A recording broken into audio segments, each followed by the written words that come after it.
Masih di Sapa Indonesia Malam bersama saya Friska Clarissa. Terungkapnya harta tak wajar, ex-pejabat pajak Rafael Aluntri Sambodo telah membongkar adanya transaksi mencurigakan di Kementerian Keuangan. Menko Polhukam Mahfud MD mengatakan transaksi mencurigakan senilai 300 triliun rupiah di Kementerian Keuangan terjadi sejak tahun 2009. Itu tadi kata Menko Polhukam ada 300 triliun dugaan transaksi mencurigakan di Kementerian Keuangan sejak 2009. Sementara kalau kita lihat lagi saudara, Inspektur Jenderal Kementerian Keuangan Awan Nurmawan Nuh mengungkap ada 69 pegawai Kementerian Keuangan yang hartanya tak wajar dan akan diperiksa. Lalu bagaimana mencegah agar tidak ada lagi kasus harta tak wajar dari pejabat negara? Kami akan membahasnya setelah informasi berikut ini. Menko Polhukam Mahfud MD mengungkapkan adanya laporan transaksi mencurigakan di lingkungan Kementerian Keuangan senilai 300 triliun rupiah. Mahfud MD menyebutkan ada 160-an laporan transaksi mencurigakan di lingkungan Kemenkeu. Laporan transaksi janggal itu terjadi dalam kurun waktu 2009 hingga 2023. Menurut Mahfud, transaksi mencurigakan itu diduga melibatkan 460 pegawai Kementerian Keuangan. Terkait 300 triliun, Pak, itu dari tahun berapa ya Pak itu? Itu tahun 2009 sampai 2023. Ada 160 laporan lebih, 160 laporan lebih sejak itu. Itu tidak ada kemajuan informasi. Sesudah dikumulasikan semua melibatkan 460 orang lebih ke kementerian itu, yang akumulasi terhadap transaksi yang mencurigakan itu bergerak di sekitar 300 triliun.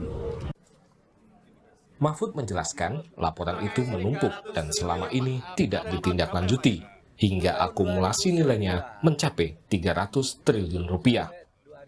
Tapi sejak tahun 2009 karena laporan tidak diupdate, tidak diberi informasi respon.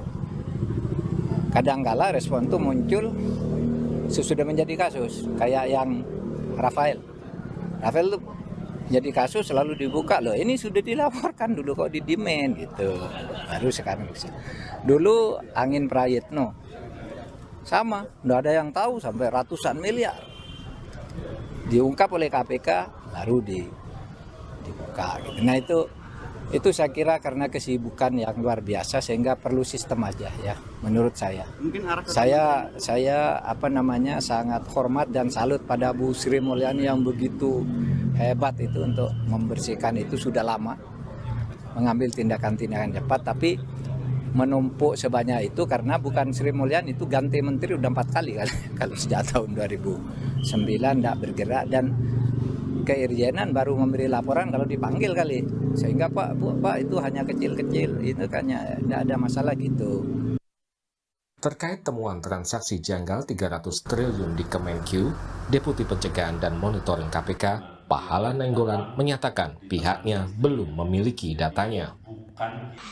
Komentar beliau saya suruh nanggapin repot gitu. Menurut saya sih ya nanti aja lah kalau ada datanya ya kita sampaikan gitu. Tapi bagusnya tanya sama beliau lah gitu ya. Dari mana sih dapatnya gitu kan. Saya nggak tahu. Asli nggak tahu.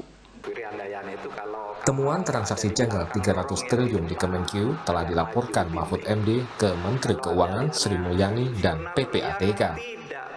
Tim Liputan Kompas TV. Belum tuntas kasus Rafael dan Kepala Bea Cukai Yogyakarta, kini terungkap lagi adanya transaksi janggal senilai 300 triliun rupiah di lingkungan Kementerian Keuangan. Bagaimana mengusut temuan yang disinyalir Menko Polhukam Mahfud MD ini? Kita akan bahas bersama Wakil Ketua KPK periode 2015-2019, Saud Situmorang. Selamat malam Pak Saud, apa kabar?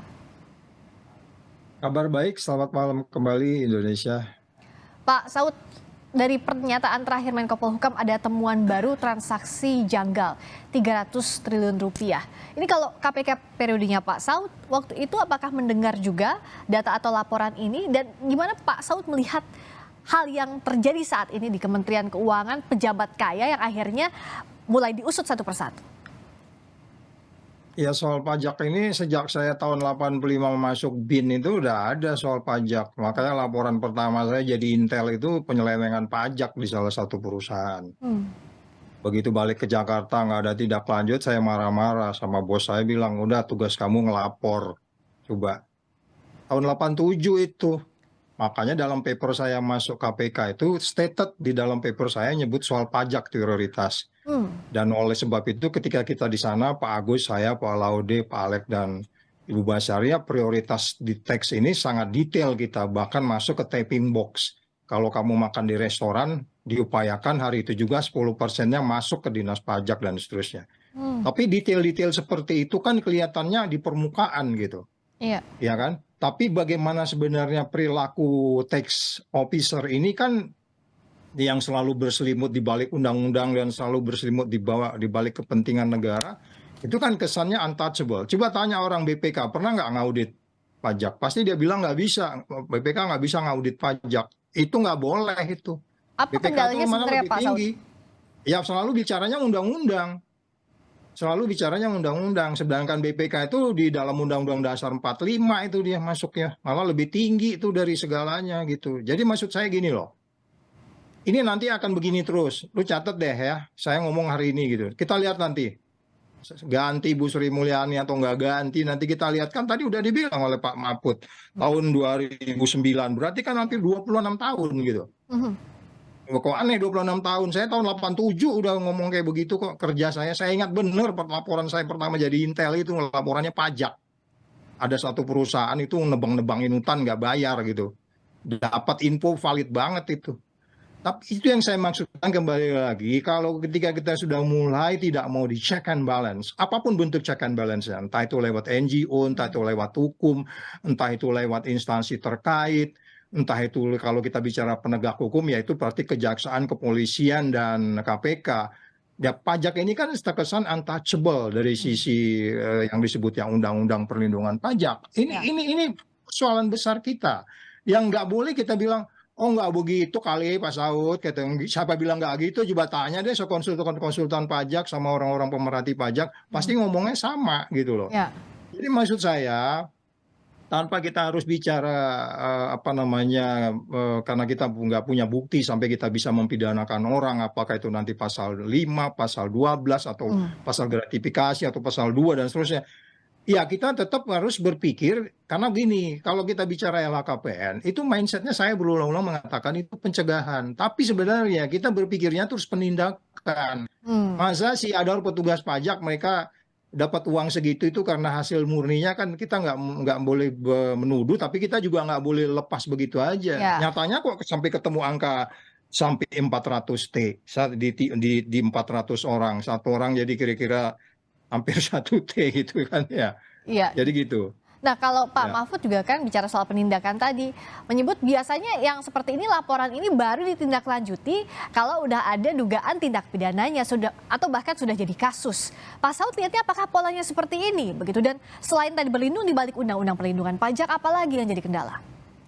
Ya, pertama memang yang paling penting adalah filosofi menagih pajak ini yang kita harus dalami lebih detail lagi. Apakah mereka sudah bicara yang kita sebut selalu di penegakan hukum itu kebenaran, keadilan, dan kejujuran. Kan kita tahu banyak orang-orang kemarin pajaknya dikejar-kejar padahal sebenarnya dia nggak segitu, sampai orang itu pangsan, orang itu stroke, sampai orang itu sakit. Banyak kejadian-kejadian begitu dia nggak nyangka. Pertama karena dia nggak paham, karena ilmu pajak ini juga kayaknya ilmu tersembunyi kesannya. Iya. Coba aja lihat deh pengamat-pengamat pajak NGO yang benar-benar pengamat pajak di Republik ini ada berapa. Bisa dihitung pakai jari. Yang benar-benar berintegritas loh ya. Ya. Bisa dihitung pakai jari. Yang lain cuma ya begitu-begitu aja gitu. Jadi maksud saya, ini kita harus mengubah ini secara bersama-sama, karena memang tidak ada negara survive tanpa pajak ini. Tapi kalau tax ratio 10-13% buat negara G20, yang lainnya 30%, itu memalukan sebenarnya. Jadi ini ada banyak yang harus diubah sistemnya itu ya. Kemudian bagaimana sistem target yang selama ini juga itu menjadi pintu masuk korupsi. Ini banyak, jadi kita harus duduk deh, jangan sepotong-sepotong deh. Nanti Menko ini bicaranya sepotong, Ibu Sri Mulyani bicaranya sepotong. Terus nanti pimpinan Republik ini bilang hati-hati dengan pajak, nanti pemodal nggak mau datang. Itu memberi kepatuhan pajak atau mengirim sinyal seperti apa? Nggak bisa kayak begitu. Pajak itu kaitannya adalah keadilan, kewajiban, dan haknya. Di situ yang harus seimbang gitu. Begitu, Mbak. Dan ini jadi celah adanya tindak pidana korupsi misalnya begitu Pak Saud, kalau tidak clear regulasinya, tidak clear penindakannya. Ya, itu yang saya maksudkan kembali lagi, bagaimana kita bisa mencek and balance mereka. Dengan pertama tadi itu dengan sistem yang kita lakukan dengan tidak ada yang namanya self assessment. Di negara lain juga banyak self assessment, tapi self assessment itu kalau diurut satu persatu kompleksitasnya, di situ juga memungkinkan masuknya pintu-pintu isu-isu korupsi. Kalau seumpamanya 300 kasus tadi itu katakanlah ada datang di keuangan, katakanlah custom ataupun di pajak ya, itu sudah pastilah itu isunya pasti korupsi. Nggak usah bicara lagi predicate crime, itu udah TPPU pasal 5. Ya kan? Apakah itu umpamanya pasal 5 itu dititipkan ke orang lain atau pasal 2 dan 3-nya yang dilakukannya sendiri. Yang menurut saya pasal 26 itu bilang undang TPPU itu kita nggak perlu predicate crime lagi, udah jelas dia kerja di situ, kita curiga, kita tanya ini lu punya duit segini dari mana, nggak bisa dijelasin, udah TPPU sudah. Oke, jadi mindsetnya harus ke sana, harus sensitif begitu ya. Kalau TPPU ya langsung tindak bagaimana untuk mencari tindak pidananya ya TPPU itu penyelidikannya ya. Sampai Indonesia Malam kembali masih bersama dengan Saud Situmorang. Pak Saud, tadi menarik, harusnya berani aja tuh mulainya ya pengusutannya seperti TPPU. Tapi yang ingin juga publik tahu secara awam gitu.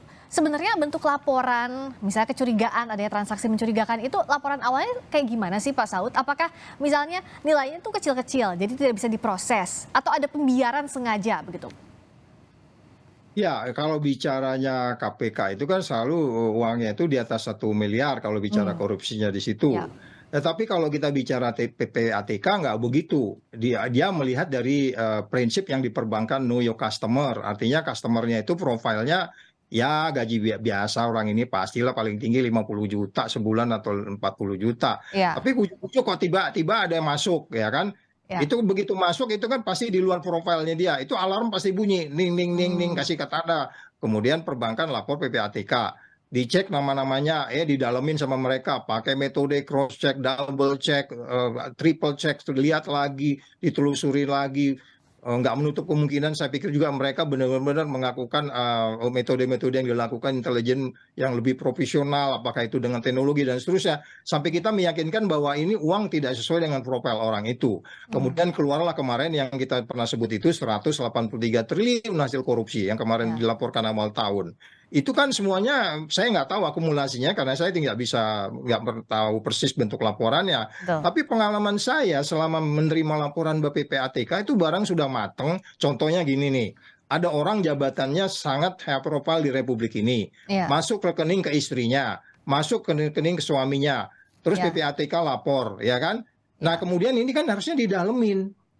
Tapi lagi-lagi Mbak nggak bisa maksa saya kalau bicara KPK itu bicara kolektif kolegial, nggak bisa Saud Situmorang sendiri. Di situ juga satu masalah lain lagi gitu kan, ada masalah politik di situ, jadi runyam. Kompleks. Jadi sebenarnya kalau pertama tadi ada laporan masuk ke istrinya dan masuk ke suaminya nggak sesuai profilnya dan ditelusuri oleh PPATK ini dari orang-orang yang nggak jelas. Sebenarnya itu sudah TPPU, nggak perlu kita pusingkan apakah dia meres, apakah dia maksa, apakah dia minta proyek dan seterusnya. Yang jelas ada masuk duit ke tempat kamu, ini dari mana? Tinggal asalnya kita dari mana, aja. buktikan gitu ya Pak Saud. Yes, ya itu yang disebut sebagai pasal 69 itu, yang artinya nggak perlu predicate crime. Tolong kamu buktikan ini masuk 3M, dari mana ini?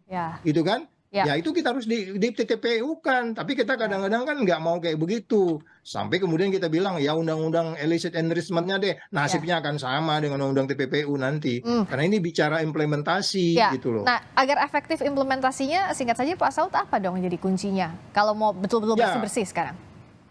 Ya itu kan semua sudah ada badan nanti. Kalau nanti illicit enrichment mungkin ada badan lagi yang bagian nyita-nyita itu ya kan. Kalau sekarang kan ada PPATK, kemudian koordinasi dengan KPK. Yang penting sekarang itu karena kita bicara selalu muaranya itu pencegahan, tetapi kita nggak berpikir penindakan, Ya, ya kan? Kita tetap memang berpikir pencegahan lebih bagus, tapi di belakang itu penindakan. Penindakan itu apa? Ya, Anda harus detail, harus mengikutinya, kemudian mendalami, meng-cross check, double check. Kalau kemudian masuk meja, itu pencegahan yang sesungguhnya kayak begitu, sangat normatif. ya, Jadi maksud saya pertanyaan kembali lagi kepada pertanyaan Mbak tadi bahwa ya semua kita, masyarakat terlebih, udah sadar pajak, laporin tetanggamu berapa. Ya. Saya pernah dapat laporan, Mbak, lagi jalan nih di mall, Iya. bikin paparan apa, saya pernah ngomong di TV mana ya, saya lupa. Hmm. Dia bilang begini, Pak Saud, ini tetangga gua kaya banget, tangkap dong. Itu pun informasi yang sumir itu kalau Anda dalamin tuh bisa kan? Iya, iya. Tinggal gua tanya, tetangga lu sih di mana alamat lu? Ah, Iya. kita amati tetangganya. Jadi Iya. jangan nunggu-nunggu. Wah, laporannya nggak lengkap. Ada 8.000 Iya. masuk laporan ke KPK. Laporan nggak lengkap. Lu dalemin. Jangan malah bilang, mana laporannya lagi. Itu kerja Iya. lu gitu loh. Iya, Jadi jangan responsif malah dalamin menyuruh gitu orang ya. lain laporan kurang lengkap segala macam. Itu tadi ibu tadi aja kalau lagi gue kerja gue itu gue tanyain itu. Cuman kadang-kadang kan ya kan di mana tinggalnya Bu dan seterusnya dan seterusnya Ya. dan seterusnya. Jangan-jangan Oke. ini pejabat atau apa. Jadi maksud saya jangan bikin pembenaran-pembenaran Oke. lah bahwa kita ini sulit untuk mencari fakta. Nggak ada yang sulit ketika EKTP sudah ada. Anda nggak bisa lari dari PPATK. Oke. Nah, tapi kalau Ya. bicara KPK bisa jemput bola atau tidak, Pak Saud? Kadang-kadang memang kan selalu paham bener ya, kita kurang ya. Jadi hampir 300 lebih orang yang harus diawasin. Kerjanya cuma sekian orang. Tapi ini kan, wah Pak Saud pembenaran di eranya di bisa dibayangkan, nge-cross check. Tapi ternyata bisa disampling. Iya. Ambil dulu di random gitu ya kan, ngambil dari Ya. infomnya dari Kapoldanya, Kapolresnya, atau Pangdamnya, atau siapapun lah gitu ya kan. Ya. Kemudian nanti dari situ kan dari menterinya segala macam itu di random nanti tanya, Pak ini kemarin beli mobil tahun sekian, ini harganya sekian nih, sekian ribu cc nih, dari mana Ya. Bapak duitnya? Ya jangan didiemin, harus ditanya kalau menurut Ya. saya. Asalnya dari Ya, mana itu dan aja. dikejar gitu ya, Pak? Dan seterusnya. Ya. Oke. Ya, terus kemudian, wah ini menuduh nih. Ya. Nggak nuduh, Pak, kita bicara undang-undang. Saya juga nggak berani kayak gini, Pak. Kalau Ya. ini kan tugasnya kita, LHKPN. Mengklarifikasi dari mana harta, kan gitu. Ya. Jadi nggak nuduh juga. Jadi sebenarnya enak sama enak, begitu. Iya, betul. Terima kasih Pak Saud Situmorang sudah berbagi sudut pandang soal ini, Wakil Ketua KPK 2015-2019. Terima kasih Pak Saud. Iya, mudah-mudahan kita bisa ngejar lah ya ketinggalan tax ratio kita. Amin. Ini yang diharapkan publik juga. Terima kasih Pak Saud.